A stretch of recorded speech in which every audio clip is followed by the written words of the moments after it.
June 1 முதல் 30ஆம் தேதி வரை ஆபரேஷன் சிந்தூர் என்ற தலைப்பில் தேசிய கட்டுரை போட்டியை மத்திய பாதுகாப்பு அமைச்சகம் அறிவித்துள்ளது.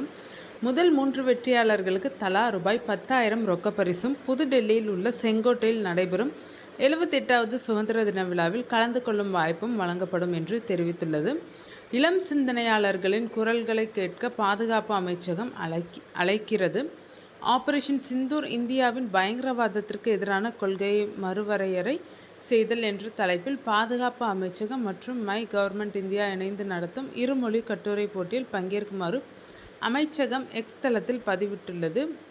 ஏப்ரல் 22 அன்று பஹல்காம் பயங்கரவாத தாக்குதலில் 26 பொதுமக்கள் கொல்லப்பட்டதற்கு பதிலடியாக இந்திய ஆயுதப்படைகள் மே 6, 7 ஆகிய தேதிகளுக்கு இடைப்பட்ட இரவில் பாகிஸ்தான் மற்றும் பாகிஸ்தான் ஆக்கிரமிப்பு காஷ்மீரில் உள்ள பயங்கரவாத உள்கட்டமைப்புகளை குறிவைத்து ஆபரேஷன் சிந்தூர் நடத்தினர்.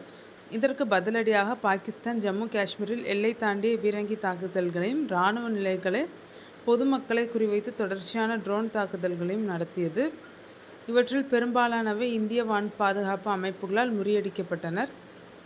இஸ்லாமாபாத்தில் உள்ள நூர்கான் விமானத்தளம் உட்பட பாக் விமான தளங்களையும் இந்தியா தாக்கியது.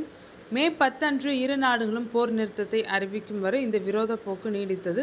மே 12 அன்று தனது உரையின் போது பிரதமர் மோடி எல்லை தாண்டிய பயங்கரவாதத்திற்கு எதிரான இந்தியாவின் மறுவரையறுக்கப்பட்ட கோட்பாட்டை வெளிப்படுத்தும் போது ஒரு புதிய சிவப்பு கோட்டை வரைந்தார். பயங்கரவாத செயல்களுக்கு தகுந்த பதிலடி கொடுக்கப்படும் என்றும் பயங்கரவாதிகளுக்கும் பயங்கரவாதத்திற்கு ஆதரவளிக்கும் நாடுகளுக்கும் இடையில் இந்தியா வேறுபாடு காட்டாது என்றும் அவர் கூறினார். தற்போது பயங்கரவாதத்திற்கு எதிரான இந்தியாவின் போருக்கு உலகளாவிய ஆதரவை திரட்டுவதற்காக காங்கிரஸ் கட்சியைச் சேர்ந்த சசி தரூர் உட்பட எதிர்க்கட்சி தலைவர்கள் தலைமையிலான 2 தூதுக்குழுக்கள் அடங்கிய 7 பல கட்சி தூதுக்குழுக்களை இந்தியா அனுப்பியுள்ளது.